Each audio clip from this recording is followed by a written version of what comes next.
Jueves, tercer día del mes de abril, año 2025, Donald Trump cumplió su palabra, elevó la barrera arancelaria a otro 10% a todas las empresas que venden sus productos en Estados Unidos y plop, del mercado se evaporó, casi en un suspiro, valor por cerca de 2,3 billones de dólares en apenas unas horas. Es lo que vemos hasta este momento.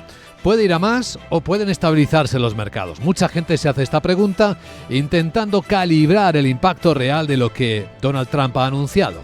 Aranceles nuevos que se suman en la mayor parte de los casos para 180 países.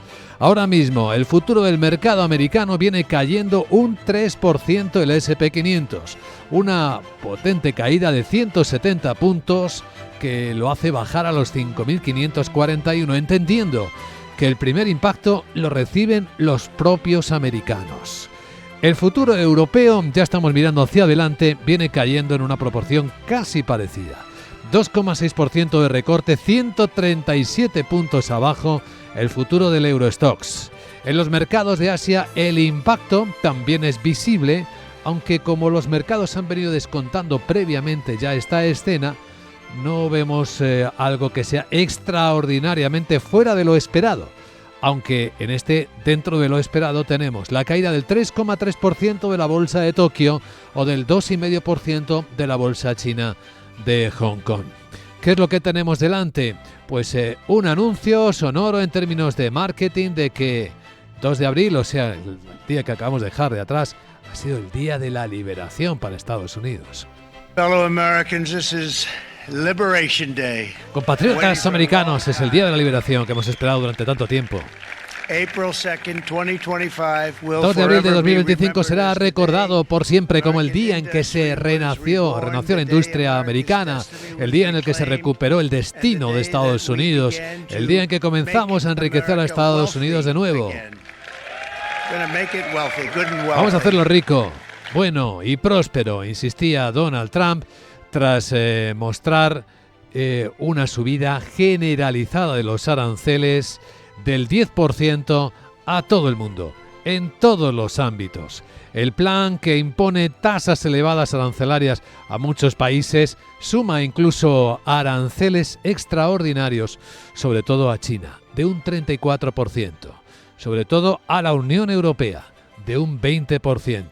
Con castigo singular a 2 países asiáticos, Vietnam un 46% y Taiwán un 32%. La Casa Blanca ha aclarado que en el caso de China en particular, los aranceles se suman al 20% a las importaciones chinas que ya aplicará al principio de este último mandato, lo que significa que la verdadera tasa arancelaria que Estados Unidos impone a China es del 54%. Mostrando las tablas, Donald Trump explicaba en su argot habitual por qué hace esto. Que no nos están tratando bien, nos cobran un 52%. Tienen que entender que cobramos casi nada durante años y años y décadas y fue hace solo 7. Cuando llegué,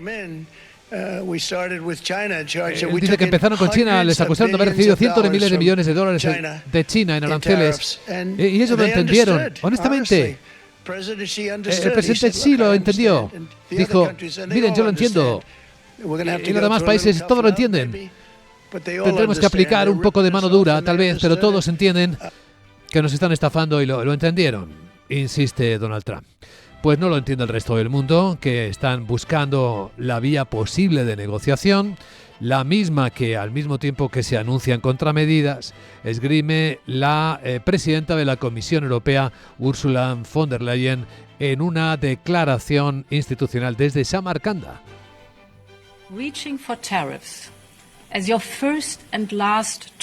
Dice que recurrir a los aranceles como primera y última herramienta no va a solucionar el problema. Por eso desde el principio siempre hemos estado dispuestos a negociar con Estados Unidos. Que para eliminar las barreras restantes al comercio transatlántico. Al mismo tiempo, estamos preparados para responder.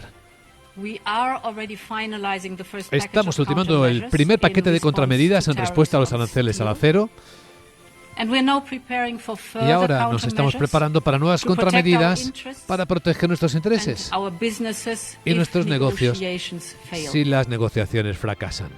Hoy en Capital Radio tendremos una edición especial de análisis de inteligencia económica sobre estos impactos.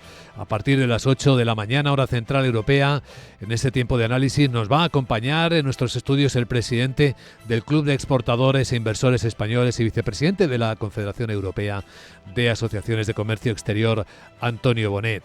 En el tiempo de la gran tertulia de la economía, entre nuestros invitados especiales, estará el catedrático de Estructura Económica, Ramón Tamames, el director del Programa Avanzado de Cadenas de Suministro del Instituto de Empresa, Carlos Santana, y el socio director de Quabal Abogados y Economistas, Rubén García Quismondo. Haremos algunas conexiones especiales, una en particular con Bruselas, donde hablaremos con el director de la oficina de Asaja en Bruselas, José María Castilla, de la escena que enfrentan los agricultores y ganaderos españoles con la perspectiva local al respecto. Y por supuesto monitorizaremos los mercados en tiempo real, el impacto no solo en las bolsas, en los bonos. Vimos un comportamiento muy singular ya en los mercados de renta fija. Los bonos americanos dispararon su precio, hubo una enorme demanda de bonos americanos. La rentabilidad del bono a 10 años americano cayó al 4,03%, con un dólar que también se ha movido bastante durante toda la sesión asiática. Tenemos el euro subiendo a 1,0943 dólares en nuestras pantallas, en las mismas en las que vemos una corrección de más del 2% del precio del petróleo y la onza de oro, que casi toca esta noche los 3.200 dólares.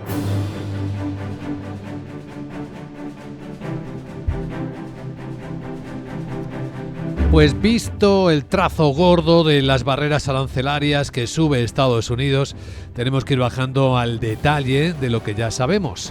180 países tocados, algunos excluidos porque ya tenían sanciones como Rusia, Cuba, Corea del Norte o Bielorrusia, y todos ellos prácticamente preparando una mezcla de negociaciones con los americanos y contramedidas, como ha explicado la presidenta de la Comisión Europea, Ursula von der Leyen, que van a dañar, y esto es seguro, a todos, y en particular, Miguel San Martín, buenos días, a los más vulnerables. Buenos días, por eso dice von der Leyen que trabaja en nuevas medidas de respuesta. Asegura que el primer paquete de contramedidas en respuesta a los aranceles al acero y al aluminio ya está listo y que preparan ahora más medidas para proteger los intereses y negocios si las conversaciones fallan. Alerta de que la economía mundial sufrirá masivamente. Se va a disparar la incertidumbre y se va a provocar un mayor proteccionismo. También explica cómo puede afectar a las empresas. Todas las empresas, grandes y pequeñas, van a sufrir desde el primer día, desde una gran incertidumbre hasta la interrupción de las cadenas de suministro. Con Estados Unidos y van a aumentar drásticamente estos daños, estos costes. Lo que es más, no parece haber orden en el desorden. No hay un camino claro para la complejidad y el caos que se está creando. La presidenta de la Comisión insiste en que hay un camino alternativo y que no es demasiado tarde para abordar los problemas mediante negociaciones. Incluso se ha mostrado de acuerdo con Trump en que hay países que se han aprovechado del actual sistema de libre mercado. Más reacciones en Asia, Corea del Sur, Japón, Australia, China. Además de condenar los aranceles, han confirmado que preparan las medidas recíprocas. El Ministerio de Comercio chino expresa su firme oposición y promete represalias para salvaguardar sus derechos e intereses. Añade que ignora el equilibrio alcanzado en las negociaciones comerciales a lo largo de estos últimos años y olvida que Estados Unidos se ha beneficiado enormemente del comercio internacional durante mucho tiempo. El ministro de Comercio de Japón advierte de que los aranceles pueden mermar las inversiones de su país en Estados Unidos. Y el gobierno de Corea del Sur expresa su profunda preocupación y anuncia que apoyará a los sectores afectados, como ha explicado su ministro de Economía, Choi Sang-mok. Concentraremos nuestro esfuerzo gubernamental en las negociaciones con Estados Unidos para minimizar los daños a nuestra economía y prepararemos las mejores estrategias de respuesta en colaboración con el sector privado a través del Grupo de Trabajo de Estrategia de Seguridad Económica. Recordamos que México y Canadá han conseguido que esa pausa se prolongue durante un tiempo indeterminado, porque no lo ha explicado Donald Trump, pero sí les afecta la entrada en vigor del arancel del 25% a los coches. El primer ministro canadiense, Mark Carney, dice que se teme que tendrán más aranceles. Estados Unidos ha señalado que habrá aranceles adicionales en los llamados sectores estratégicos, productos farmacéuticos, madera y semiconductores. Así pues nos encontramos en una situación en la que va a haber un impacto en la economía estadounidense que se va a ir acumulando con el tiempo.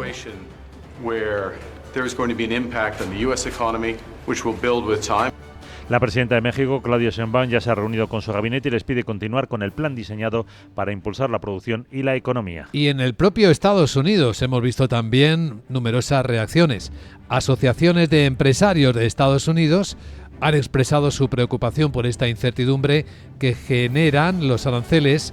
Creen que pueden causar graves daños a los fabricantes, a los trabajadores, a las familias y a los exportadores. También la Cámara de Comercio advierte de que la imposición de gravámenes a las exportaciones elevarán los precios para los consumidores del país y van a perjudicar la economía. Y una de las advertencias más serias, la que ha llegado de JP Morgan, afirma que los aranceles podrían empujar a Estados Unidos a la recesión. Pues ha habido algo más que los aranceles anunciados por Donald Trump.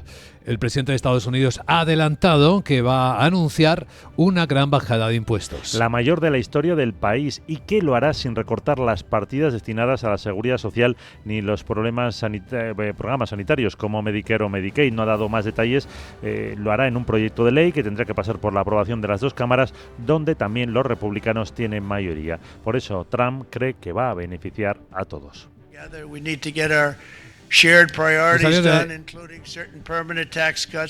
Dice Trump que tenemos que conseguir nuestras prioridades compartidas, incluyendo ciertos recortes de impuestos permanentes, que los recortes fiscales sean permanentes, recorte de gastos, energía, inversiones históricas en defensa, fronteras, mucho más. Vamos a cubrir todo, va a ser fenomenal. Ningún proyecto de ley como este. También ha asegurado que aprobará nuevas medidas para reducir la deuda del país. En España se espera que el presidente del gobierno, Pedro Sánchez, presente el plan de contingencia con ayudas para los sectores que van a verse más afectados. En un acto en la Moncloa, al que ha invitado a los representantes del tejido productivo español pertenecientes a los sectores que pueden verse más perjudicados, como pueden ser el agroalimentario, automovilístico o siderúrgico. Entre ellos estarán ANFAC y Falconauto, Asaja, la Organización Interprofesional del Aceite de Oliva o la Federación Española del Vino. La vicepresidenta segunda, Yolanda Díaz, dice que van a utilizar las mismas medidas que con la pandemia o con la DANA para proteger a